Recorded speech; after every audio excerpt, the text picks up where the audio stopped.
அனைவருக்கும் வணக்கம். திருப்பத்தூர் தூய நெஞ்ச கல்லூரியும் மெரினாபுக்ஸ்.com இணைந்து நடத்துகிற 10 நாட்கள் 10 நூல்கள் எனும் இணையவழி கருத்தரங்கத்தினுடைய 2ஆம் பகுதியின் முதல் நாளில் உங்கள் அனைவரையும் சந்திப்பதில் நான் மகிழ்ச்சியும் பெருமிதமும் அடைகிறேன். நண்பர்களே, இந்த நாளில் நாம் பார்க்க இருக்கக்கூடிய மிக முக்கியமான நூல் பாபா சாஹேபின் அருகிலிருந்து எனும் சலீம் யூசுப்ஜியினுடைய புத்தகம். புத்தகங்களோடு புத்தகமாக வாழ்ந்த, இந்தியாவின் தவிர்க்க இயலாத வரலாற்று புத்தகமாக திகழ்ந்த மாமேதை அம்பேத்கர் அவர்களுடைய வாழ்க்கையின் பல்வேறு நிகழ்வுகளை தொகுத்து சொல்லுவதே இந்த பாபா சாஹேபின் அருகிலிருந்து எனும் இந்நூல். நண்பர்களே, நம்முடைய தலைவர்களுக்கு சிலைகள் வைக்கப்பட்டிருக்கின்றன.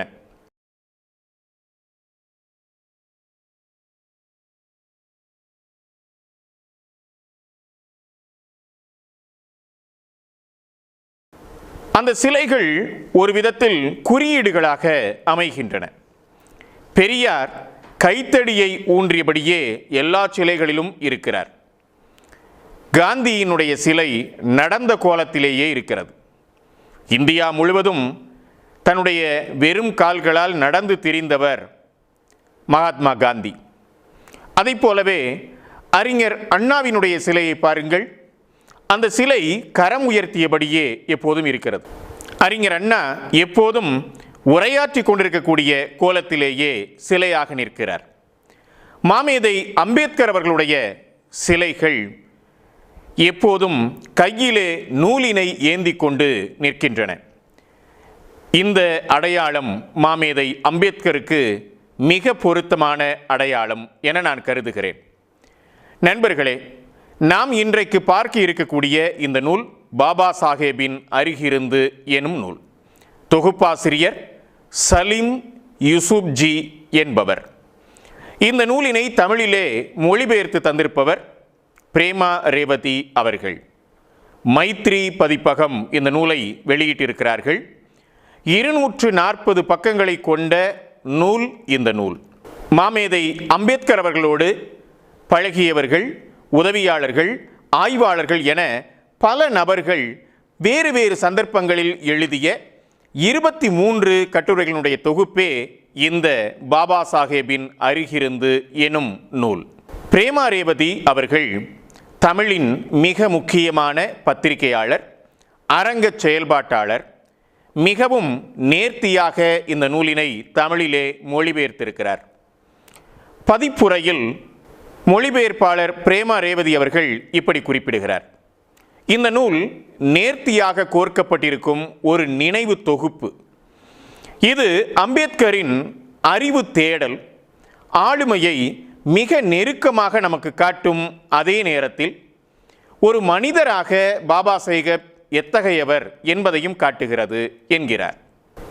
எல்லா நினைவுகளும் நிகழ்காலத்தில் சாயல் படிந்து எழுப்பும் சித்திரங்கள் என்ற போதும் இவை நூலாகும் என்பதற்காகவோ பேசப்படும் என்றோ இல்லாமல் தாம் சந்தித்த அந்த மகத்தான மனிதரை பற்றி மனதில் துலங்கி நிற்கும் விஷயங்களை எழுதிய பலதரப்பட்ட மனிதர்களின் நன ஓடையாக இது அமைந்துள்ளது. இதை உணர்வெழுச்சி கொள்ளாமல் வாசிப்பது சாத்தியமே இல்லை. கடும் வெறுப்பு உள்ளவர்களுக்கு வேண்டுமானால் அது முடியலாம் என்கிறார் பிரேமா ரேவதி. இந்த வரிகள் நமக்கு அதிர்ச்சியை தரலாம். கடும் வெறுப்பு உள்ளவர்கள் உணர்வெழுச்சிக்கு ஆளாகாமல் போகலாம் என்பது நம் காலத்தில் அழுத்தமான சாதிய மனநிலையின் மீது சொடுக்கப்பட்ட சாட்டை என்றே நான் கருதுகிறேன்.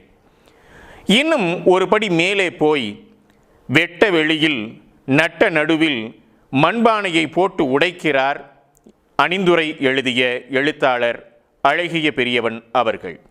இந்தியாவில் பெரும்பகுதி ஆதிக்க சாதியினரால் அதிகம் வெறுக்கப்பட்ட ஒரு மனிதரின் பெயரை சொல்லுங்கள் என்று என்னை கேட்டால் நான் சற்றும் யோசிக்காமல் அம்பேத்கரின் பெயரை சொல்லுவேன் என்கிறார். ஆதிக்க சாதியினரால் அதிகம் வெறுக்கப்பட்டவர் மட்டுமல்லர், அதிகம் புறக்கணிக்கப்பட்டவர், அதிகம் அவமதிக்கப்பட்டவர், அதிகம் மறைக்கப்பட்டவர், அதிகம் இருட்டடிப்பு செய்யப்பட்டவர், அதிகம் திரிக்கப்பட்டவர், அதிகம் புரிந்து கொள்ளப்படாதவர். இவைதான் மாமேதை அம்பேத்கரை குறித்த சித்திரம். இந்த நூலை தொகுத்த சலீம் யூசுப்ஜி இந்த நூலின் உள்ளடக்கத்தை குறித்து முகவுரையிலே பேசுகிறார். நாம் பொது தளத்தில் அறியாத அம்பேத்கரை குறித்த ஆழமான சித்திரத்தை அவர் தருகிறார். சட்ட மேதை, இந்திய அரசியல் சாசன சிற்பி, அறிவாளர் என்று பாராட்டப்படும் அம்பேத்கரை உண்மையில் எந்த அளவுகோலால் அளக்கிறது சமூகம்? அம்பேத்கருக்கு மட்டுமல்ல, இந்திய சமூகத்தின் ஒரு தனி மனிதனை அளக்கும் கருவியாக சாதி இருக்கிறது. இந்த அசிங்கமான அளவுகோலை பாலிடெக்னிக் மாணவர்கள் முதுகிலே சுமந்து போகக்கூடிய அளவு மானியைப் போல பெருமையோடு தூக்கி போகிறது சமூகம். 1945 வைஸ்ராயின் அமைச்சரவையில் தொழிலாளர் துறை அமைச்சராக இருந்த நிலையிலும் கூட அம்பேத்கர் பூரி நகரத்திற்கு போனபோது ஜெகநாதர் ஆலயத்திற்குள் அவரை அனுமதிக்க மறுத்தனர் என்கிற தகவலை முன்வைத்து பேசுகிறார் சலீம். அதே ஆண்டில் கல்கத்தாவில் அவர் விருந்துக்கு அழைக்கப்பட்ட ஒரு வீட்டில் பணியாளர்கள் அவரை புறக்கணித்த சம்பவமும் நடந்தது என எடுத்துக்காட்டும் சலீம் அம்பேத்கரின் வாழ்க்கையின் சில நுட்பமான இடங்களை சுட்டிக்காட்டுகிறார். சலீம் இப்படி சொல்லுகிறார்: இந்த நூல் வரலாற்றிற்கும் தலைப்புச் செய்திகளுக்கும் அப்பால் சென்று அம்பேத்கரின் வாழ்நாட்களோடு நெருங்கி நிற்க முனையும் முயற்சி. அவரை ஆராதித்தவர்கள், உடன் பயணித்தவர்கள் பகிரும் நினைவுகளின் வழியாக இந்த நெருக்கத்தை அடைய இந்நூல் முயற்சிக்கிறது என்கிறார் சலீம். ஒரு நபரின் மரணத்திற்கு பின் எஞ்சியிருக்கும் விஷயங்கள் தான் வரலாறு என்றால், அம்பேத்கருடன் வாழ்ந்து அவருடன் மறைந்து போய்விட்ட அன்றாட ஆனால் எளிதில் காணாமல் போகிவிடும் விஷயங்களை மீட்டெடுக்க இந்நூல் விளைகிறது என்கிறார் சலீம். அம்பேத்கரின் நூலகத்தில் அவர் அடைந்த இன்பம், புத்தகம் சேகரிப்பதிலே அவருக்கு இருந்த ஆர்வம், அவருடைய பிரத்யேக நகைச்சுவை உணர்வு, அவரை முதலில் நேரில் காணும்போது ஏற்பட்ட அனுபவம், கோடை மழை புயலாக மாறி கொட்டும்போது அவரது வீட்டிற்குள் சென்று அவர் வயலின் வாசிப்பை கேட்கும் தருணம் என இந்த நூலில் பல செய்திகள் விவரிக்கப்படுகின்றன. வலது இடது கைகள் இரண்டையும் எழுதுவதற்கு பயன்படுத்தியவரை, நாய்களை நேசித்த மனிதரை, பாலியல் கல்வி கருத்தடையை ஆதரித்த மனிதரை, மதுவிலக்கை எதிர்த்த மது அருந்தாத ஒருவரை, எப்போதாவது சமைப்பதை விரும்பிய அம்பேத்கரை இந்நூலில் நாம் தரிசிக்கிறோம் என்கிறார் சலீம். இப்படியாக இந்நூல் முன்வைக்கக்கூடிய சித்திரங்களை சுட்டிக்காட்டி மிக முக்கியமான ஒரு வினாவையும் எழுப்புகிறார் அழகிய பெரியவன்.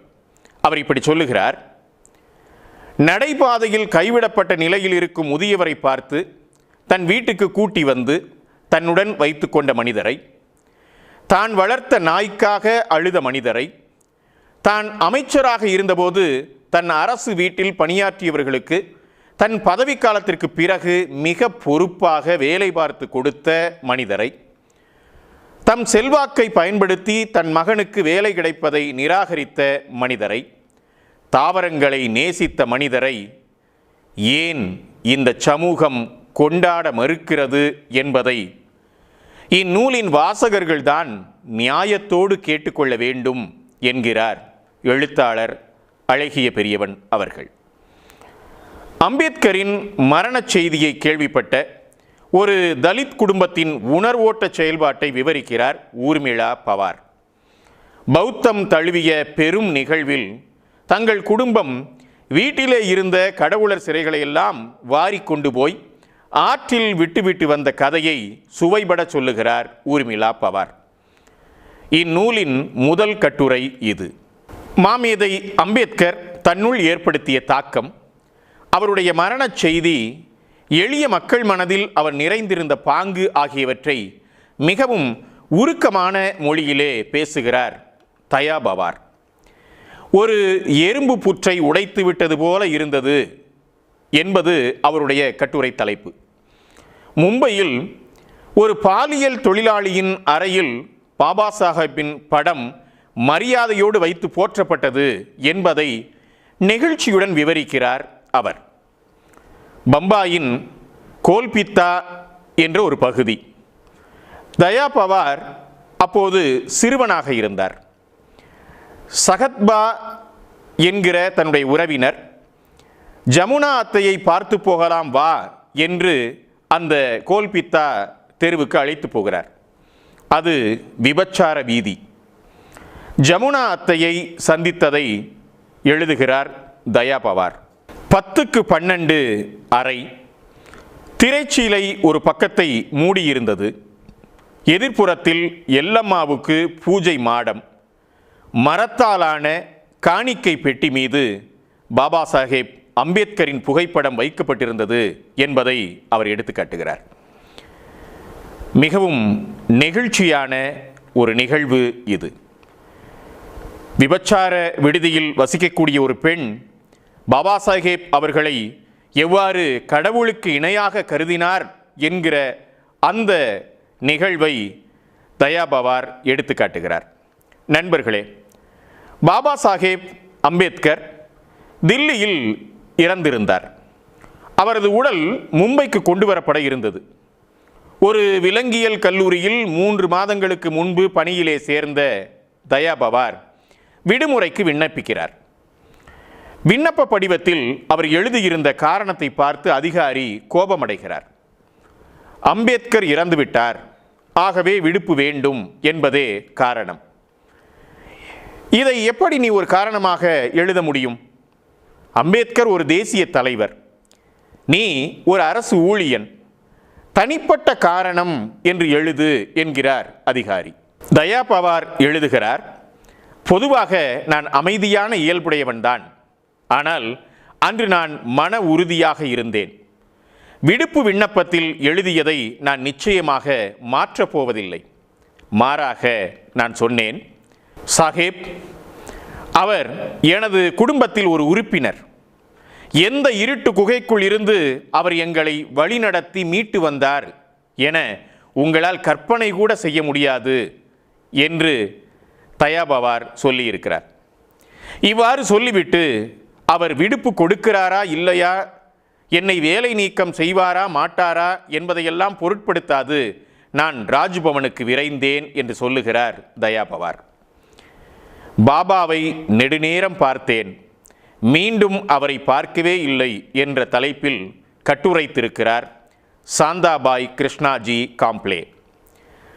5ஆம் வகுப்பு படித்து கொண்டிருந்த தன்னுடைய கணவரினுடைய இளமை காலத்தில் அவர் தன்னுடைய ஆசிரியரோடு சென்று அம்பேத்கரின் கூட்டத்தில் கலந்து கொண்டது, மறுநாள் அவரை சந்தித்ததை மிகவும் சுவையாக எடுத்து காட்டுகிறார் கிருஷ்ணாஜி சாந்தாபாய்.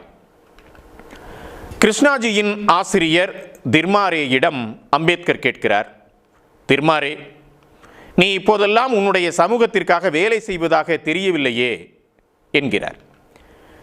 திர்மாரே, ஏன் இப்படி சொல்லுகிறீர்கள் பாபா என்று அதிர்ச்சி அடைந்து கேட்கிறார். பாபா சாஹேப் தன்னுடைய பாக்கெட்டிலே வைத்திருந்த சில காகிதங்களை எடுத்து காட்டுகிறார். அதில் ஒன்று மகர் சமுதாயத்தைச் சேர்ந்த துப்புரவு தொழிலாளியினுடைய விண்ணப்பம். அதிலே அவர், கீழை பிராமண தெருவிலே நான் வேலை பார்க்க விரும்பவில்லை, மேல் பிராமண தெருவை சுத்தம் செய்யும் பணியை செய்ய விரும்புகிறேன் என்று பணி மாறுதல் கேட்ட விண்ணப்ப படிவம் அது. அந்த விண்ணப்பத்தை பரிசீலித்த சாங்க்லியின் ராணி சரஸ்வதி தேவி, ஏன் மேல் பிராமண தெருவை கூட்ட விரும்புகிறாய் என்று கேட்க அந்த மகர் பெண் அவருக்கு பதில் அனுப்பியிருந்தார். அவருடைய பதில் இதுதான், மேல் பிராமண தெருவில் மீந்து போன உணவை பெறும் வாய்ப்புகள் எனக்கு இருக்கிறது. நானும் என்னுடைய குழந்தைகளும் அதை சாப்பிட்டு பசியாறுவோம். சில துணிமணிகள், கந்தல், கிழிந்தது அதுவும் கிடைக்கும். கீழ் பிராமண தெருவில் அது கிடைக்க வாய்ப்பில்லை என்று அவர் பதில் உரைத்திருக்கிறார். அம்பேத்கர் அவர்கள் இந்த விண்ணப்பத்தை எடுத்துக்காட்டி, இந்த விண்ணப்பத்தை பார், நமது சமூகத்தை முன்னேற்றவும் வளர்த்தெடுக்கவும் நாம் அனுதினமும் கடுமையாக உழைக்கிறோம், கூட்டங்கள் போடுகிறோம், அவர்களுக்காக போராடுகிறோம். ஆனால் அதனாலெல்லாம் என்ன பயன் என இந்த விண்ணப்பம் தெளிவாக காட்டுகிறது என்று வருந்துகிறார். கிளம்பும்போது பாபா இப்படி சொன்னார், சாக்கடை கூட மேம்படும், ஆனால் நமது சமூகம் மேம்படாது. நண்பர்களே, விரக்தியினுடைய விளிம்பில் நின்று கசிந்த ஒரு மனிதனின் வார்த்தை இது. வசந்த் மூனின் பதிவு மிகவும் ஆழமானது. 24 வயதில் நியூயார்க்கின் கொலம்பியா பல்கலைக்கழகத்தில் முனைவர் பட்ட ஆய்வை செய்து கொண்டிருந்த போது பாபா சாஹேப் அம்பேத்கர் அவர்கள் பம்பாய் கிரானிக்கல் பத்திரிகைக்கு ஒரு கடிதம் எழுதுகிறார். பிராஷா என்கிற ஒருவருடைய மரணத்தை பற்றி அறிகிறார். பம்பாய் மாநகராட்சி, அந்த மாநகராட்சி அலுவலகத்திலே அந்த புரோஸ்ஷாவுக்கு சிலை எழுப்பப் போவதாக அறிந்து கடிதம் எழுதுகிறார். சிலையை விட ஒரு பொது நூலகத்தை நினைவு சின்னமாக எழுப்ப முன்வர வேண்டும் என்கிறார். 1918 பம்பாயினுடைய சிடன்ஹாம் கல்லூரியில் அம்பேத்கர் அரசியல் பொருளாதார துறையில் 2 ஆண்டுகள் பேராசிரியராக பணியாற்றினார். பல்கலைக்கழகத்தினுடைய தேர்வினை நடத்தக்கூடிய பொறுப்பாளராகவும் அவர் இருந்தார். அம்பேத்கரினுடைய சரிதத்தை எழுதிய ராமச்சந்திர பனாவதா அவருடைய கல்லூரி அனுபவங்களை குறித்து ஒரு நேர்காணல் செய்திருக்கிறார். அந்த நேர்காணலில் ஏராளமான செய்திகளை பேசுகிற போது ஒரு கேள்வியை அவர் கேட்கிறார். இந்த கல்லூரி பணிக்காலத்தில், அதுவும் தேர்வுத்துறை பொறுப்பாளராக நீங்கள் இருந்த காலத்தில், யாராவது உங்களிடம் தனிப்பட்ட சிபாரிசு கேட்டு வந்திருந்தார்களா என்று கேட்கிறார். மாமேதை அம்பேத்கர் அவர்கள் சொல்லுகிறார், ஆமாம், ஒரு தீண்டத்தகாத மாணவரின் உறவினர் நான் தான் பம்பாய் பல்கலைக்கழகத்தால் நியமிக்கப்பட்ட தேர்வாளர் என தெரிந்து கொண்டார். அவர் என்னிடம் வந்து நான் அந்த மாணவனுக்கு பாஸ் மார்க் தர வேண்டும் என்று கட்டாயப்படுத்தினார் என்று சொல்லுகிறார். நண்பர்களே, அம்பேத்கர் என்ன செய்திருப்பார்? காலமெல்லாம் ஒடுக்கப்பட்ட மக்களை முன்னேற்றிவிட தன் உடல், பொருள், ஆவி எல்லாம் அர்ப்பணித்த அம்மாமனிதன் ஒரு எளிய விதி மீறலை ஒரு எளிய மாணவனுக்காக செய்ய மாட்டாரா என்ன? இல்லை, அம்பேத்கர் அப்படி செய்யவில்லை. அது சாத்தியமல்ல என்கிறார் மாமேதை அம்பேத்கர். நான் விரும்பியிருந்தால் அதை மிகச் சுலபமாக செய்திருக்க முடியும், ஆனால் அது சரி என்று நான் கருதவில்லை. இதை அந்த சிபாரிசுக்கு வந்தவரிடம் மிக தெளிவாக சொன்னேன். அப்படி ஒரு உதவியை யாரும் கேட்பதையே நான் வெறுக்கிறேன் என்கிறார் அம்பேத்கர். அவர் இப்படி சொல்லுகிறார், ஒரு தீண்டத்தகாத மாணவர் தன் வகுப்பில் உள்ள பிற மாணவர்களை விட குறைந்த அறிவுடையவராகவோ குறைவாக உழைப்பவராகவோ இருக்கக்கூடாது என நான் நினைக்கிறேன் என்கிறார் அம்பேத்கர். இதுதான் அம்பேத்கர். நண்பர்களே, 1933 பம்பாய் நகரில் மாமேதை அம்பேத்கருக்கு கௌரவ பட்டம் அளிக்கப்படுகிறது. அதை பெற்றுக்கொண்டு தன்னுடைய தோழர்களிடம் உரையாற்றும் போது இப்படி சொன்னார் அம்பேத்கர், ஒருவரை கதாநாயக வழிபாடு செய்வது, அவர் நம்மை விடுவிப்பார் என எதிர்பார்ப்பது உங்களை உங்கள் சொந்த கடமையிலிருந்து தடுக்கும். அந்த வழிபாடு அனைத்தையும் விடுங்கள். உங்கள் பிரார்த்தனை மணிகளை விட்டுவிட்டு அரசியலில் கலந்து கொள்ளுங்கள். ஒரு சமூகத்தின் வலிமை அதன் விழிப்புணர்வு, கல்வி, சுயமரியாதை ஆகியவற்றில்தான் இருக்கிறது என்கிறார் அம்பேத்கர். நண்பர்களே, பம்பாய் ராஜதானியில் 1938 கர்ப்பத் தடை பற்றிய மசோதா வந்தபோது மத அடிப்படையில் எல்லோரும் எதிர்க்கிறார்கள். ஆனால் மாமேதை அம்பேத்கர் அவர்கள் அந்த கர்ப்பத் தடை மசோதாவை வரவேற்கிறார். என்ன காரணம்? அந்த மசோதா எதிர்ப்பிலே அவர் மிக விரிவாக தெரிவிக்கிறார். பல நாடுகளினுடைய மக்கள் தொகை, மருத்துவ வசதி, இறப்பு விகிதங்கள் ஆகியவற்றை விரிவாக மேற்கோள் காட்டி கற்பத்தடை என்பது ஒரு வசதி, அது அவசியம் என்பதாக விவாதிக்கிறார் மாமேதை அம்பேத்கர்.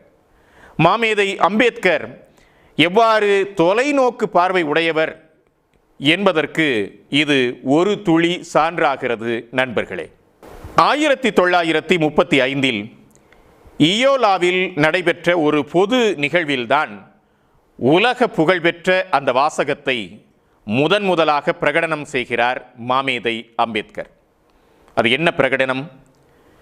நான் இந்துவாக பிறந்தேன், அது என் தேர்வல்ல, ஆனால் நான் ஒரு இந்துவாக சாக மாட்டேன் என்பதே அப்பிரகடனம்.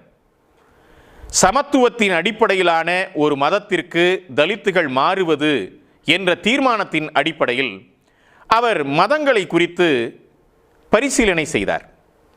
உலகின் பெரும் பணக்காரர்களில் ஒருவராகிய ஹைதராபாத் நிஜாம் தலித்துகள் இஸ்லாமுக்கு மாறுவதாக இருந்தால் 5 கோடி செலவு செய்ய தயாராக இருந்தார். மாமேதை அம்பேத்கர் அதை புறந்தள்ளினார். மும்பையிலே இருந்த கிறித்தவ பிஷப்புகள் மாமேதை அம்பேத்கரை சந்தித்தார்கள். அவர்கள் செலவு செய்வதாக சொல்லவில்லை, நம்பிக்கை இல்லாமல் மாறுவதால் எந்த பலனும் இல்லை என்று அவர்கள் கிறித்தவத்திற்கு அம்பேத்கரையும் தலித்துகளையும் வரவேற்றார்கள். அம்பேத்கர் இப்படி சொன்னார்: சாதி அமைப்பை கிறிஸ்தவர்கள் அழித்திருந்தால் நான் உங்களிடம் வந்திருப்பேன், ஆனால் அது நடக்கவில்லை என்கிறார் அவர். பஞ்சாப் அமிர்தசரஸில் உள்ள பொற்கோவிலின் ஒருங்கிணைப்பு குழுவினர் மாமேதை அவர்களை சந்தித்து, சீக்கியம் ஒரு கடவுள் வணக்கத்தை கொண்டது, அதில் சமத்துவம் இருக்கிறது என்று அழைத்தார்கள். சீக்கியம் என் மனதில் இருக்கிறது என்று பதில் உரைத்தார் அண்ணல். சிலோனில் இருந்து ஏக்நாத் என்ற பௌத்த துறவி வந்து பௌத்தத்தை பற்றி மிக விரிவாக மாமேதை அவர்களோடு உரையாடி இருக்கிறார். தலித்துக்கள் இந்து மதத்திலே தான் இருக்க வேண்டும் என்ற வேண்டுகோளும் வராமல் இல்லை, வந்தது. பிற மதங்களுக்கு சென்றவர்களை மீண்டும் இந்து மதத்திற்கு கொண்டு வரக்கூடிய தூய்மையாக்கல் என்கிற ஒரு சடங்கை சுத்தி என்று சொல்லுகிறார்கள். இந்த சுத்தி என்கிற நிகழ்வினுடைய கதாநாயகனாகிய விநாயக் மகராஜ் மசுரேக்கர் 1935 அம்பேத்கரை சந்திக்கிறார். 3 மணி நேர விவாதத்திற்கு பிறகு மகராஜ் அம்பேத்கரிடம் கேட்டார், இந்நாட்டில் ஒருவர் கூட இந்துவாக இல்லாமல் போனால் இது பிறகப்படி இந்துஸ்தானம் என்று அழைக்கப்படும் என்று கேட்டார். அம்பேத்கர் சொன்னார், அது சரிதான், ஒருவர் கூட இந்துக்களாக இல்லாமல் போய்விட்டால் இந்த தேசத்தை இந்துஸ்தானம் என்று சொல்லுவது பொருத்தமில்லாமல் போய்விடும் தான் என்று சொன்ன அம்பேத்கர் ஒரு விஷயத்தை முன்வைத்தார். அவர் சொன்னார், இந்து மகாசபை தனது அடுத்த அமர்வில் 2 தீர்மானங்களை நிறைவேற்றட்டும் என்று சொன்னார். அவை என்ன 2 தீர்மானங்கள்? 1, இப்போதுள்ள 4 வருணங்களுக்கு பதிலாக ஒரே வருணம்தான் இருக்கலாம். 2, ஒருவரின் சாதி அவரின் பிறப்பால் முடிவு செய்யப்படக்கூடாது என்பது. நண்பர்களே, இந்து மகாசபையினுடைய கூட்டத்திலே இந்த 2 தீர்மானங்களையும் நிறைவேற்றட்டும், பிறகு இந்து மதத்திலேயே இருப்பதை பற்றி பரிசீலிக்கலாம் என்று சொன்னார் அம்பேத்கர். வருண முறையை உடைப்பதில் மகாராஜுக்கு விருப்பமில்லை என்பதை உணர்ந்த அம்பேத்கர் இன்னொரு வழிமுறையை கிண்டலாக முன்மொழிந்தார். நீங்கள் ஏன் ஒரு வருடத்திற்கு ஸ்ரீ கே சாகத் அவர்களை சங்கராச்சாரியாக நியமிக்கும் எளிய நடவடிக்கையை முன்னெடுக்கக்கூடாது என்று கேட்டார். நண்பர்களே, கே சாகத் அவர்கள் மாதங் என்கிற ஒரு தலித் பிரிவை சேர்ந்தவர், தலித் தலைவர், ஒழுக்கவாதி, இந்து மதத்தினுடைய ஆதரவாளர். ஒரு வகையில் சொல்லப்போனால் சாகத் அவர்கள் டாக்டர் அம்பேத்கரை எதிர்த்தவர். அவரை சுட்டிக்காட்டி, நீங்கள் ஏன் அவரை 1 ஆண்டுக்கு சங்கராச்சாரியாக நியமிக்கக்கூடாது என்று கேட்கிறார் அம்பேத்கர். அவர் இப்படி கேட்டிருக்கிறார், அப்படி நியமித்த பின் பூனாவின் 100 சித்பாவன் பிராமணர்களை அவருடைய கால்களை கழுவி பூஜை செய்ய சொல்லுங்கள். இதை நீங்கள் செய்துவிட்டால் உங்களுடைய சமத்துவம் மீதான அக்கறையின் குறியீடாக நாங்கள் அதை ஏற்றுக்கொண்டு மதமாற்றத்தை, அந்த எண்ணத்தை தள்ளி வைக்கிறோம் என்றார். நண்பர்களே, பாபா சாஹேப்பை இடைநிறுத்தி பேசும் துணிவை வரவழைத்து கொண்டேன் என்ற தலைப்பில் பகவான் தாஸின் அனுபவம் இந்நூலிலே பதிவாயிருக்கிறது. அக்கட்டுரையில் ஒரு நிகழ்வை எடுத்து காட்டுகிறார் பகவான் தாஸ். 1956 பாபா சாஹேப்பினுடைய உடல் நலம் மோசமாக துவங்கியிருந்த காலம். தினமும் மாலை 7 மணியளவில் தன் வீட்டு வராந்தாவில் சில புத்தகங்களோடு வந்து அமர்ந்து விருந்தினர்களை சந்திப்பார் பாபா சாஹேப். ஒரு முறை நான் அங்கே அவருடன் அமர்ந்திருந்தேன். எனது கைகளில் சார்லஸ் டார்வின் எழுதிய ஆரிஜின் ஆஃப் ஸ்பைசஸ் நூல் இருந்தது. அம்பேத்கர் அந்த புத்தகத்தை வாங்கி பார்த்து சொன்னார், தக்கன பிழைத்து வாழும் என்ற கோட்பாட்டை டார்வின் கண்டுபிடித்தார், ஆனால் நான் அவருடன் உடன்படவில்லை என்றார். குறுக்கிட்டு பேச அனுமதியை பெற்ற பகவான் தாஸ் இப்படி சொன்னார், தக்கன பிழைத்து வாழும் என்ற கோட்பாட்டை உருவாக்கியவர் டார்வின் அல்ல. மாறிவரும் சூழலுக்கு தன்னை தகவமைத்துக் கொள்ளாத உயிரினங்கள் இல்லாதழிந்து போகும் என்றுதான் அவர் சொன்னார் என்று மறுத்து பேசியிருக்கிறார் பகவான் தாஸ். சற்று நேரம் பாபா சாஹேப் அமைதியாக இருந்தார் என்று எழுதுகிறார் பகவான் தாஸ். நண்பர்களே, தன்னுடைய கருத்துக்கு மாற்று கருத்துக்கு கூட மதிப்பளித்திருக்கிறார், ஏற்றுக்கொண்டிருக்கிறார் அம்பேத்கர் என்கிற அவருடைய பெருந்தன்மையும் பேருள்ளத்தையும் பகவான் தாஸ் இந்த விவரிப்பிலே எடுத்து காட்டுகிறார். புகழ்பெற்ற எழுத்தாளர் முல்க்ராஜ் ஆனந்த் அம்பேத்கரோடு உரையாடி இருக்கிறார். அவர்கள் இருவருக்கும் நிகழ்ந்த உரையாடல் இத்தொகுப்பில் இருக்கிறது. படிக்கச் சுவையான ஆழமான செய்திகளை கொண்டிருக்கிறது அந்த உரையாடல். நமஸ்காரம் டாக்டர் அம்பேத்கர் என்று உரையாடலை தொடங்குகிறார் முல்க்ராஜ் ஆனந்த். அம்பேத்கர் இப்படி சொல்லுகிறார், நான் புத்த வந்தனத்தை அதிகம் விரும்புகிறேன். ஓம் மணி பத்மாயே, தாமரைகள் விழித்தெழட்டும் என்கிறார் அம்பேத்கர். நண்பர்களே, தாமரை மலரட்டும் என்று இதற்கு பொருள் இல்லை. அம்பேத்கரினுடைய தாமரை வேறு, இன்று மலர துடிக்கும் தாமரை வேறு. தாமரை வெளித்தெழட்டும் என்பது அறிவொளிக்கான ஒரு பிரார்த்தனை என்கிறார் அம்பேத்கர். நமஸ்காரம் என்றால் நான் உங்கள் முன் தலை வணங்குகிறேன் என்று பொருள் என்று குறிப்பிடும் முல்க்ராஜ் ஆனந்த், உண்மைதான் டாக்டர், நாம் வார்த்தைகளை அவற்றின் அர்த்தங்களை விசாரணை செய்யாமலேயே ஸ்வீகரித்துக் கொள்கிறோம் என்று ஒப்புக்கொள்ளுகிறார்.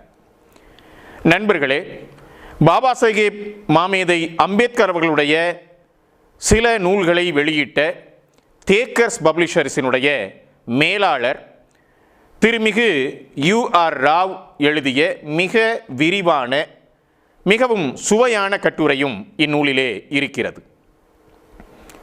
மாமேதை அம்பேத்கர் அவர்கள் இந்த தேக்கர்ஸ் பதிப்பகத்திலே பல நூல்களை வெளியிடுகிறார்.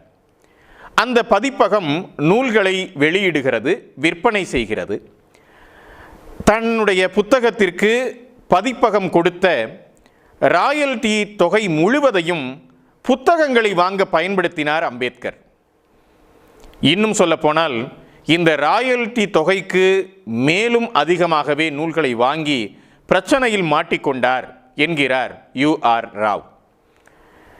டாக்டர் அம்பேத்கர் அவர்கள் ஊருக்கு வந்திருக்கிறார் என்றாலே அந்த தகவலை தெரிந்து இந்த புத்தக விற்பனையாளர்கள் தங்களுடைய புத்தக பட்டியலை சேகரிக்க தொடங்கிவிடுவார்கள். மாமேதை அம்பேத்கர் அவர்களும் அந்த பதிப்பகத்திற்கு வந்து நாற்காலியிலே அமர்ந்து ஊழியர்கள் எடுத்து கொண்டு வந்து தன்னிடம் தரக்கூடிய நூல்களை பார்த்து ஆம் இல்லை என்று தேர்ந்தெடுப்பார். ஆம்கள் எல்லாம் தேர்ந்தெடுக்கப்பட்டு 2-3 சிப்பந்திகளால் அவரது காருக்கு கொண்டு போகப்படும் என்கிறார் ராவ். அம்பேத்கர் அவர்கள் எவ்வாறு நூல்களை வாங்கி குவித்தார் என்பதை அவர் மிக விரிவாக எடுத்து காட்டுகிறார். ராவ் ஒரு முறை அம்பேத்கரிடம் கேட்கிறார், நீங்கள் வாங்கும் இத்தனை புத்தகங்களையும் படிக்க உங்களுக்கு நேரம் எங்கே கிடைக்கிறது என்று கேட்கிறார்.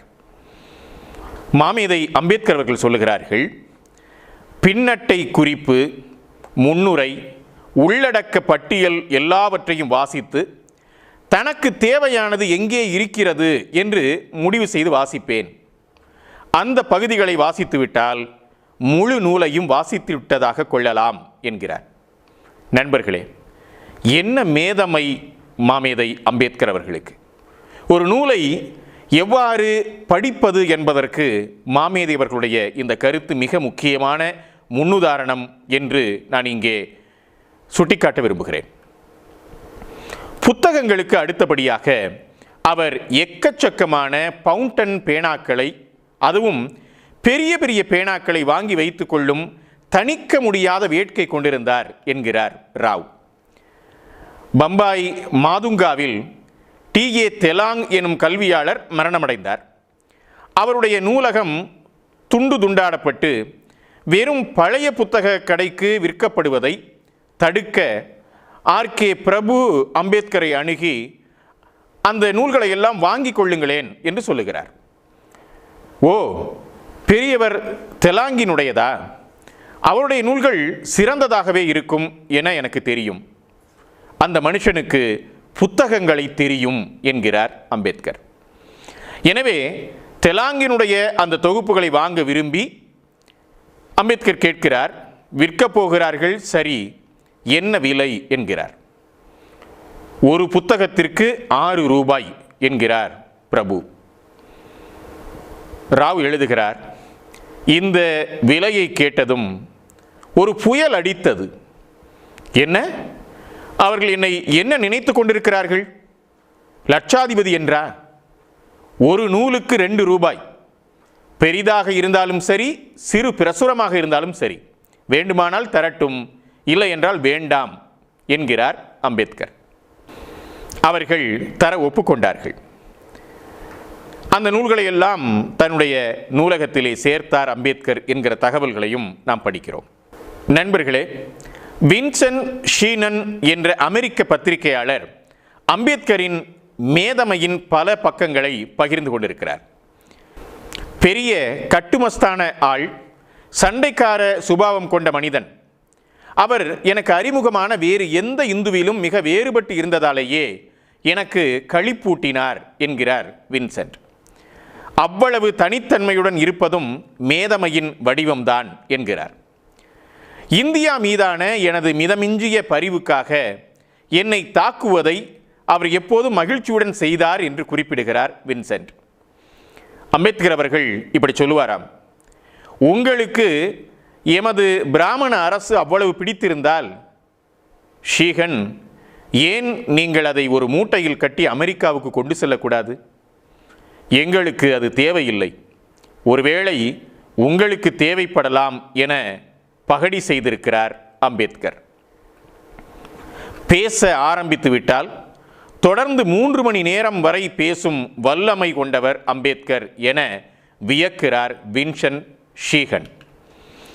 பேராசிரியர் ஹெலேக்கர் அவருடைய அனுபவங்களையும் இந்நூலிலே பகிர்ந்து கொண்டிருக்கிறார்.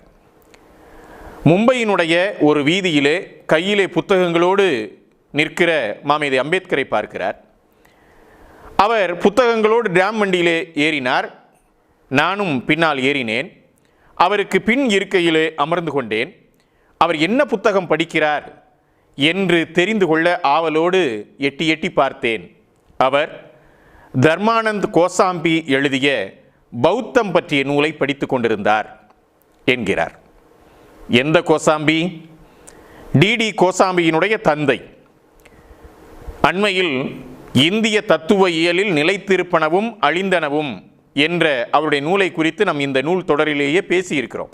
நண்பர்களே, பௌத்தத்தின் மீது அம்பேத்கர் அவர்களுக்கு அளவு கடந்த பற்று இருந்தது.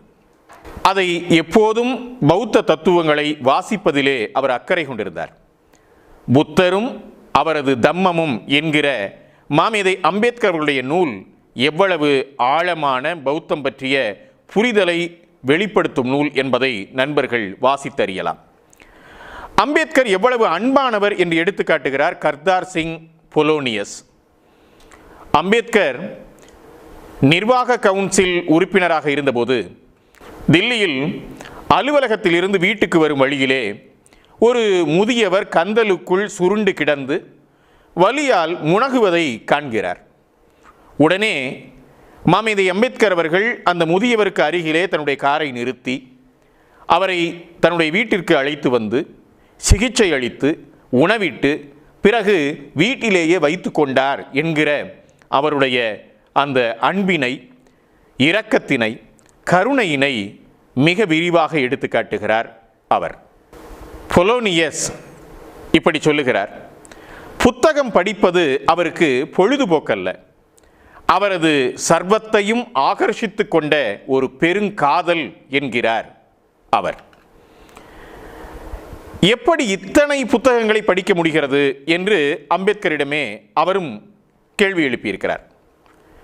வாசிப்பை தொடர்ந்து மேற்கொண்டிருந்தால் ஒரு புத்தகத்தினுடைய முக்கியமான சாராம்சத்தை ஆழ்ந்து அறிந்து தேவையற்ற அலங்காரங்கள், பூச்சிகளை தவிர்த்து வேகமாக படிக்கும் முறை தனக்கு கைவந்திருப்பதாக சொன்னார் அம்பேத்கர். பின்னிரவு நெடுநேரமும் அதிகாலையின் விளிம்பு வரையிலும் படித்து கொண்டிருப்பார் அம்பேத்கர் என்று பலர், அவருக்கு நெருக்கமானவர்கள், அவருடைய உதவியாளர்கள் இந்த நூலின் பல இடங்களிலே பதிவு செய்திருக்கிறார்கள். அம்பேத்கர் மேற்கத்திய உடைகளையே பெரிதும் விரும்பி அணிவார் என்பது நமக்கு தெரியும். ஒரு தேசியவாதி அம்பேத்கரிடம் பேசினார். டாக்டர், நீங்கள் மேற்கத்திய உடைகளை உதறி எறிந்துவிட்டு தேசிய உடையை அணிந்து கொள்ள வேண்டும் என்றார். அம்பேத்கர் அவர்கள் அப்பாவியாக முகத்தை வைத்துக்கொண்டு கேட்டாராம், தேசிய உடை என்பது எது என்று. தேசியவாதி பதில் சொன்னார், நமது முன்னோர்கள் அணிந்த உடைகள்தான் என்றார் அவர். அம்பேத்கர் அவர்கள் இப்படி கேட்டார், நீங்கள் ஒரு சில முன்னோடிகளுக்கு மட்டும் முன்னுரிமை கொடுத்து மிச்ச பேரை தள்ளி வைக்கக்கூடாது இல்லையா? நீங்கள் ஆக முன்பான முன்னோடிகளுக்கு போவீர்கள் என்றால், அதாவது ஆதாம் மற்றும் ஏவாள், அவர்கள் எந்த உடையுமே அணியவில்லை, நீங்கள் அவர்களை பின்பற்றுவீர்களா என்று கேட்டிருக்கிறார். தேசியவாதி வாயடைத்து போய்விட்டார்.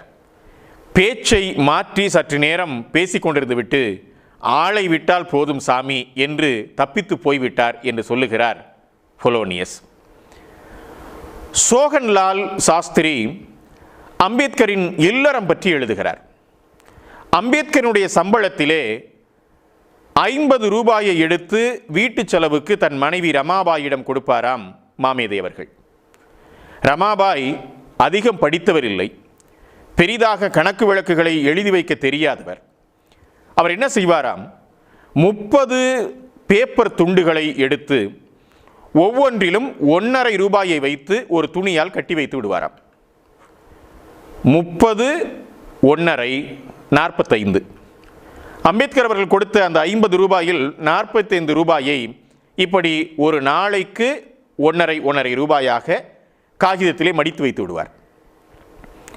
மீதம் இருக்கக்கூடிய 5 ரூபாய் என்பது அவசர செலவுகளுக்கு. என்ன ஆனாலும் ஒரு நாளைக்கு அக்காகித துண்டில் இருக்கும் 1.5 ரூபாய்க்கு மேல் செலவழிக்க மாட்டாராம் ரமாபாய். ரமாபாயினுடைய சிக்கனத்தை பற்றி மாமேதை அவர்கள் இப்படி சொன்னாராம், வீட்டிலே இருந்து 2 மைல் தொலைவிலே இருக்கக்கூடிய கிராமத்தில் அடுப்பெரிக்கும் வரட்டி விலை குறைவாக கிடைக்கிறது என்று வாங்கி கூடையை தலையிலே வைத்து கொண்டு வருவார் ரமாபாய். அதை பார்க்கிற அக்கம் பக்கத்து பெண்கள் கிண்டல் செய்வார்களாம். மிஸ்டர் பாரிஸ்டரின் மனைவி சாணி வரட்டி கூடையோடு போகிறாள் என்று கிண்டல் அடிப்பார்களாம். அப்படி கேலி கிண்டல்களையெல்லாம் தாங்கிக் கொண்டுதான் மிகச் சிக்கனமாக குடும்பத்தை நடத்தினார் உலகின் மாபெரும் அறிஞர்களில் ஒருவராகிய மாமேதை அம்பேத்கருடைய மனைவி ரமாபாய் அவர்கள். நண்பர்களே, இந்தியாவினுடைய மிக முக்கியமான பெரிய மனிதர்களோடு உறவாடிய மாமேதை அம்பேத்கர் அவர்கள் விருந்து கேளிக்கைகளுக்கு போவதை விரும்ப மாட்டாராம். மவுண்ட் பேட்டன் பிரபு, ஜவஹர்லால் நேரு, சர்தார் வல்லபாய் பட்டேல் உள்ளிட்ட பெரிய மனிதர்கள் கலந்து கொண்ட ஒரு விருந்துக்கு அம்பேத்கர் அவர்கள் போகவில்லை. ஏன் போகவில்லை என கேட்கிறார் சோகன்லால் சாஸ்திரி. அம்பேத்கர் அவர்கள் இப்படி சொல்லுகிறார்கள்: தனது அருமையான நேரத்தை வீணடிக்க விரும்பவில்லை என்று பதில் உரைத்தாராம் அண்ணல். ஜவஹர்லால் நேருவின் தனிச் செயலாளராக இருந்த M.O. மாத்தாய் எழுதிய குறிப்புகள் இந்நூலிலே பௌத்தத்தை விரட்டியடிக்க நீங்கள் சங்கராச்சாரியரை அனுப்பினீர்கள் எனும் தலைப்பில் தரப்பட்டிருக்கின்றன. காந்தியின் மீது அண்ணலுக்கு இருந்த தீராத கசப்புணர்வின் ஆழத்தை எடுத்து காட்டுகிறார் மாத்தாய். காந்தியின் தனிப்பட்ட பிரச்சாரங்களை விட ரயில்வே துறையும் தொழிற்சாலைகளும் தான் தீண்டாமை ஒழிப்பு பணியில் மேலதிகமாக செயலாற்றி இருக்கின்றன என்றாராம் அண்ணல். இந்திய அரசியல் சட்ட நாயகன் என்று மாமேதை அம்பேத்கரை கொண்டாடுகிறோம். ஆனால் அந்த பணியை குறித்து அவர் சொன்னது நம்மை திகைக்க வைக்கிறது. மாமேதை இப்படி சொல்லுகிறார்: இந்துக்களுக்கு வேதங்கள் தேவைப்பட்டன. அவர்கள் சாதி இந்துவல்லாத வியாசரை அழைத்தார்கள். அவர்களுக்கு ஒரு மகா காப்பியம் தேவைப்பட்டது. அவர்கள் தீண்டத்தகாதவராகிய வால்மீகியை அணுகினார்கள். இந்துக்களுக்கு ஒரு அரசியல் அமைப்பு சட்டம் தேவைப்பட்டது. அவர்கள் என்னை அழைத்திருக்கிறார்கள். மாத்தாய் அவர்களிடம் சொன்னாராம் மாமேதை அவர்கள், நீங்கள் கேரளர்கள், மலையாளிகள் இந்தியாவுக்கு மிகப்பெரிய தீமையை செய்திருக்கிறீர்கள் என்றாராம். மாத்தாய் பதறி, டாக்டர் என்ன சொல்லுகிறீர்கள்? மலையாளிகள் நாங்கள் என்ன தீமையை செய்தோம் என்று கேட்டாராம். மாமேதை அம்பேத்கர் அவர்கள் சொன்னாராம், நீங்கள்தான் உங்களுடைய மலையாளத்திலிருந்து, கேரளாவிலிருந்து சங்கரரை அனுப்பி பௌத்தத்தை இந்த மண்ணிலே இருந்து துடைத்து எறிய வாய்ப்பு தந்தீர்கள். எனவே உங்களுடைய இடத்திலே இருந்துதான் சங்கரர் வந்தார் என்பதாக அவர் சொன்னதை மிகவும் நகைச்சுவையோடு எடுத்து காட்டுகிறார் மாத்தாய். நண்பர்களே, பாபா சாஹேப் அம்பேத்கர் அவர்களுடைய நூல் தொகுப்பை பற்றி பல செய்திகளை நமக்கு தருகிறார் நாம்தியோ நிம்கடே அவர்கள். அவருடைய நூலகத்தை பனாரஸ் இந்து பல்கலைக்கழகம் கேட்டிருக்கிறது. மாமேதை அம்பேத்கர்கள் அவர்களிடம் ஏராளமான நூல்கள் இருந்தன. அந்த நூல்களை எல்லாம் எங்களுடைய பல்கலைக்கழகத்திற்கு விலைக்கு கொடுத்து விடுங்கள் என்று பனாரஸ் இந்து பல்கலைக்கழகம் கேட்டிருக்கிறது. இந்த செய்தியை முன்வைத்து நாம்தியோ நிம்கடே கேட்கிறார் பாபா சாஹேபிடம், உலகின் சிறந்த தனி நூலகங்களில் உங்களுடைய நூலகமும் ஒன்றாமே என்று கேட்கிறார். மாமேதை சொல்லுகிறார், உலகில் சிறந்தது என்று சொல்ல மாட்டேன், இந்தியாவில் இருப்பதிலேயே சிறந்தது. 33,000 புத்தகங்கள் இந்நூலகத்திலே இருக்கின்றன. இந்நூல்கள் எல்லாமே தனித்தன்மையானவை, அரிதானவை என்கிறார். நிம்கடே இப்படி சொல்லுகிறார், மாமேதை அம்பேத்கர் அவர்களுடைய அந்த நூல் தொகுப்புகளிலே அரசியலில் இருந்து கோழி வளர்ப்பு வரை, ஐன்ஸ்டீனின் சார்பு தத்துவம் முதல் பௌத்தம் வரை இருந்தன என்கிறார். நண்பர்களே, அம்பேத்கர் அவர்களுடைய இந்த பல்லாயிரக்கணக்கான நூல் தொகுப்புகளை பனாரஸ் இந்து பல்கலைக்கழகத்தை உருவாக்கிய மாளவியா கேட்டார். J.K. பிர்லா அதிக விலைக்கு அவருடைய நூலகத்தை வாங்கிக் கொள்ள கேட்டார். மாமேதை அவர்கள் மறுத்துவிட்டார்கள். அந்த நூல்களை எல்லாம் என்ன செய்தார் அம்பேத்கர்? அனைத்தையும் மக்கள் கல்விக் கழகத்திற்கு மாணவர் பயன்பாட்டிற்காக கொடுத்து விட்டார்.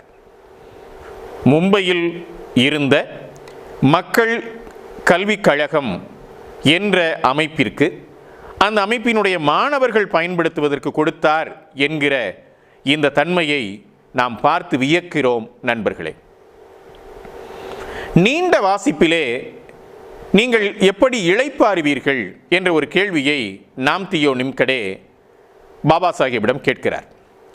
ஒரு தலைப்பில் வாசிப்பை மாற்றி முற்றிலும் புதிதான மற்றொரு வாசிப்புக்கு போவதே எனக்கு இளைப்பாறுதல் தான் என்கிறார் அம்பேத்கர். நண்பர்களே, பிரிட்டிஷ் ஹை கமிஷன் தன்னுடைய அறிக்கை ஒன்றை தொலைத்துவிட்டு தேடியது. அந்த அறிக்கை அம்பேத்கரினுடைய நூலகத்திலே இருந்தது. அதை பிரதி எடுத்துக்கொண்டு பத்திரமாக திருப்பி தர வேண்டும் என்கிற நிபந்தனையின் அடிப்படையில் அந்த பிரிட்டிஷ் அரசிற்கு அவர்களுடைய ஆணையை கொடுத்தார் அம்பேத்கர். ஒரு கட்டுரையை எழுதுவதற்காக ஒரு குறிப்பினை தேடினார் அம்பேத்கர்.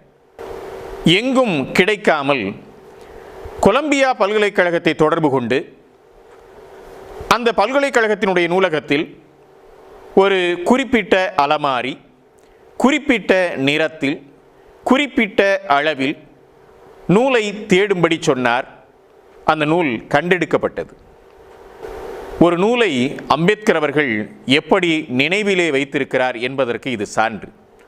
தான் படித்த காலத்தில் பயன்படுத்திய பல்கலைக்கழக நூலகத்தில் இருந்த அந்த நூலை பல்லாண்டுகள் கழித்து அது எந்த அலமாரியில், எந்த நிறத்திலே, என்ன அளவிலே என்று சொல்லி மிகச்சரியாக அடையாளம் சொன்னார் என்கிற இந்த மேதமை நமக்கு வியப்பினை ஏற்படுத்துகிறது. மாமேதை அவர்களுடைய உதவியாளர்கள் அவர் படிக்கும் முறையை பலவாறாக சிலாகித்து சொல்லுகிறார்கள். அவர் சட்ட அமைச்சராக இருந்தபோது உபசரிப்பு பட்ஜெட் என்று ரூபாய் 500 கொடுப்பார்களாம்.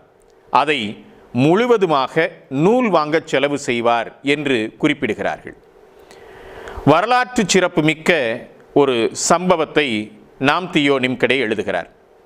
நம்மில் பலருக்கும் தெரிந்த சம்பவம் தான் இது. எவ்வளவு நேரம் அம்பேத்கர் உறங்கினார் என்பதே தெரியாது என்பதற்கு இது சான்றாக அமைகிறது. ஒரு சமயம் அமெரிக்க பத்திரிகையாளர்கள் சிலர் அம்பேத்கரை சந்திப்பதற்கு ஏதுவான நேரம் பற்றி கேட்டார்கள். அவர் எப்போது வேண்டுமானாலும் வரலாம் என்று சொன்னார். அவர்கள் அவரை நள்ளிரவிலே வந்து சந்தித்தனர். அவர் அப்போதும் தன் படிப்பறையில் வேலை செய்து கொண்டிருந்தார். வந்த அமெரிக்க பத்திரிகையாளர்கள் வியந்தார்கள்.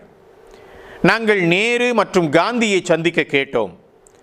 அவர்கள் உறங்கிவிட்டிருந்தனர். நீங்கள் ஏன் இவ்வளவு நேரமாகியும் வேலை பார்த்து கொண்டிருக்கிறீர்கள் என்று கேட்கிறார்கள் அந்த அமெரிக்க பத்திரிகையாளர்கள். மாமேதை அவர்கள் சொன்ன பதில் என்ன தெரியுமா? அவர் சொன்னார், அவர்கள் அதிர்ஷ்டசாலி தலைவர்கள். ஏனென்றால் அவர்களை பின்பற்றுபவர்கள் விழித்து கொண்டிருக்கிறார்கள். நான் விழித்திருக்க வேண்டும். ஏனென்றால் எனது ஒடுக்கப்பட்ட மக்கள் இன்னமும் நித்திரையில் இருக்கிறார்கள் என்றார்.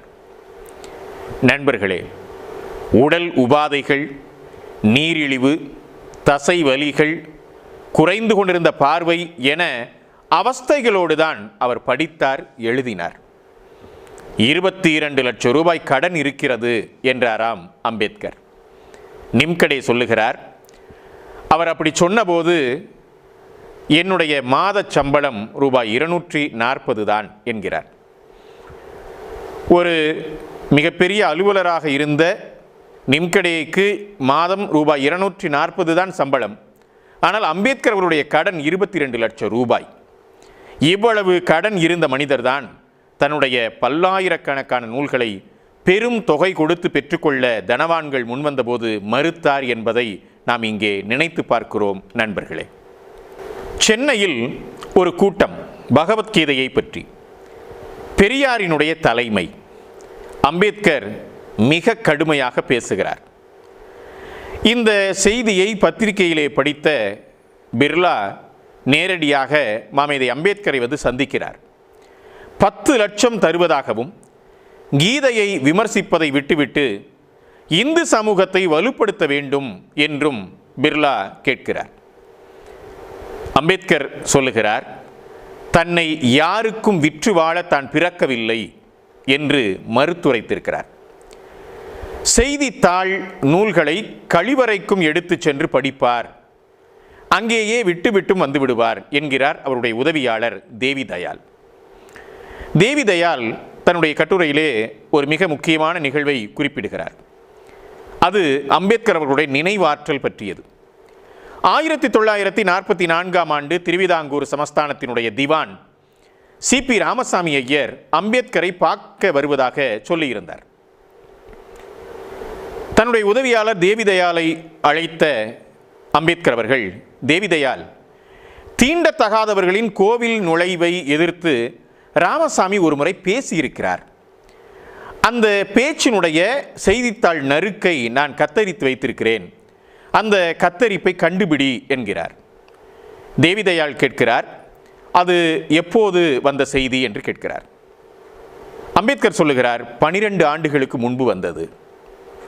கவரிலே போட்டு வைத்தேன், சிறியது, 4 அங்குலம் இருக்கும் என சொல்லுகிறார். தேவிதயாள் மாமேதை அம்பேத்கர் அவர்களுடைய அந்த நூலகத்தில் ஏராளமான செய்தித்தாள் நறுக்குகளிலே தேடி தேடி தேடி கண்டுபிடித்து விட்டார். அந்த நறுக்கை கொண்டு வந்து கொடுத்ததும் மாமேதை அம்பேத்கர் அவர்கள் அதை பார்வையிட்டு விட்டு சொன்னார், பார்த்தியா, நான் சொன்னது போல அந்த அயோக்கியன் ஒரு காலத்தில் ஆலய நுழைவுக்கு எதிராக இருந்தான் என்றார். இந்த 12 ஆண்டுகளுக்கு பிறகும் ஒரு செய்தித்தாள் நறுக்கை கூட அப்படியே நினைவில் வைத்திருந்தார் என்பதுதான் அவரை மாமேதையாக உயர்த்தி இருக்கிறது என்று எனக்கு தோன்றுகிறது. நண்பர்களே, தேவிதயாள் என்கிற அவருடைய உதவியாளர் இப்படி சொல்லுகிறார், வீடு என்பது பாபா சாஹேப்புக்கு அவர் வாழ்வதற்கான இடம் இல்லை, அது புத்தகங்களுக்கானது தான் என்கிறார் அவர். தனது வீட்டுக்கு ராஜகிருகம் என பெயரிட்டார் அம்பேத்கர். இந்த கோவிட்-19 காலத்திலும் கூட தாக்கப்பட்ட வீடு அது. ராஜகிருகா என்பது பழங்கால மகத அரசினுடைய தலைநகரம். பௌத்தத்திற்கு அவர் மாறியது ஏதோ திடீர் உணர்ச்சி மேலிட்டால் அல்ல என்கிறார் பேராசிரியர் ஹெலேக்கர். எனவே பௌத்தத்தை அவர் மிக பரிசீலித்து ஆழ்ந்த சிந்தனைக்கு பிறகுதான் ஏற்றார் என்பதை அவர் எடுத்து காட்டுகிறார். நாம்தியோ நிம்கடே குறிப்பிடுகிறார், இந்த ராஜகிருஹா என பெயரிட்டிருந்த பாபா சாஹேப்பினுடைய பங்களா ஒரு பகட்டான நகர்ப்பகுதியில் கட்டப்பட்டிருக்கும் உயர் சாதியினரின் வீடுகளுக்கு ஒப்பாக இருந்தது என்கிறார். நண்பர்களே, வீடு பகட்டு, உள்ளே எளிமை. வீடு எளியவர்களுக்காக எப்போதும் திறந்திருந்தது என்பதையும் நிம்கடே குறிப்பிடுகிறார். அம்பேத்கர் அவர்களுடைய உடையும் அப்படித்தானே. கோட்டு சூட்டுக்குள்ளே எப்போதும் ஒடுக்கப்பட்டவர்களுக்காக சிந்தித்த உள்ளம்தானே இருந்தது. அந்த ராஜகிருஹா இல்லத்திற்கு வெளியே சைக்கிள்கள் நிறுத்தப்பட்டிருக்கும், நடந்து பலர் வந்திருப்பார்கள் அம்பேத்கர் அவர்களை சந்திக்க என்கிறார் நிம்கடே. நாம்தியோ நிம்கடே அவர்கள் நாக்பூரில் விடுதியை விட்டு வந்த அம்பேத்கரை காணுகிறார். அம்பேத்கர் அவர்கள் வெளியே வருகிற போது கூடியிருந்த ஏராளமான கூட்டத்திலே 2-3 பெண்கள் கந்தலான ஆடை உடுத்தியவர்கள் முன்வந்து இதில் யார் பாபா சாஹேப் என்று கேட்கிறார்கள். அம்பேத்கர் தன்னை அறிமுகப்படுத்திக் கொள்ளுகிறார்.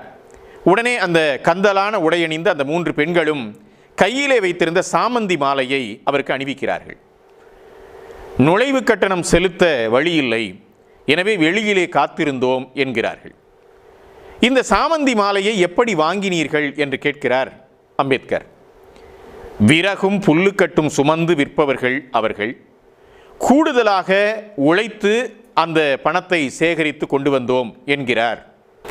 மிகவும் நெகிழ்ச்சி அடைந்த மாமேதை அம்பேத்கர் அவர்கள் அந்த பெண்களை பார்த்து சொல்லுகிறார், நான் உங்களுக்கு சத்தியம் செய்து கொடுக்கிறேன், என்னைப் போலவே உங்கள் குழந்தைகளும் கல்வி கற்று முன்னேற வழி செய்வேன்.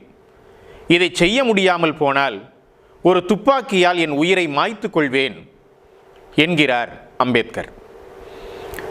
எளிய குழந்தைகளுக்கான, ஒடுக்கப்பட்டவர்களுக்கான கல்விக்காக வாழ்நாள் எல்லாம் போராடிய அந்த மாமனிதனுடைய உள்ளம் எவ்வாறு துடித்து கொண்டிருந்தது என்பதை இந்த நிகழ்வு எடுத்து காட்டுகிறது. நண்பர்களே, டெல்லியில் மாமேதை அம்பேத்கர் அவர்கள் அமைச்சராக இருந்தபோது அவருடைய மகனை வீட்டு வசதி திட்டத்திற்கு மேலாளராக நியமிக்கலாம் என்று அருகில் இருப்பவர்கள் ஆலோசனை சொல்லுகிறார்கள். அம்பேத்கர் அவர்கள் மறுத்துவிட்டார். சிபாரிசின் அடிப்படையில் தன்னுடைய மகனை வேலைக்கு அனுப்ப அவர் விரும்பவில்லை. எங்கே தன்னுடைய மகன் தன்னோடு டெல்லியிலே இருந்தால் மற்றவர்கள் இந்த எண்ணத்தை மகனிடம் ஏற்படுத்தி விடுவார்களோ என்ற அச்சத்தில் தன்னுடைய மகனை மும்பைக்கு அனுப்பிவிட்டார் அம்பேத்கர். காமராஜர் அவர்கள் அன்னை சிவகாமியை சென்னைக்கு அழைக்க தயங்கினாரே அப்படி. காமராஜருடைய எளிமை, காந்தியினுடைய எளிமை, பிடிவாதம் ஆகிய பண்புகளை விதந்து பேசுவதைப் போல அம்பேத்கருடைய பண்புகள் பேசப்படுவதில்லை. தீண்டாமை மனோபாவம்தான் காரணம். நண்பர்களே, மாமேதை அம்பேத்கர் அவர்களுடைய சடலம் டெல்லியிலே இருந்து மும்பைக்கு கொண்டு வரப்பட்ட போது மக்கள் இப்படி முழங்கினார்கள்: பாபா சாஹேப் அமர் ரஹே, பாபா சாஹேப் நித்தியமானவர். ஜப் தக் சூரஜ் சாந்த் ரஹேகா, பாபா தேரே நாம் ரஹேகா.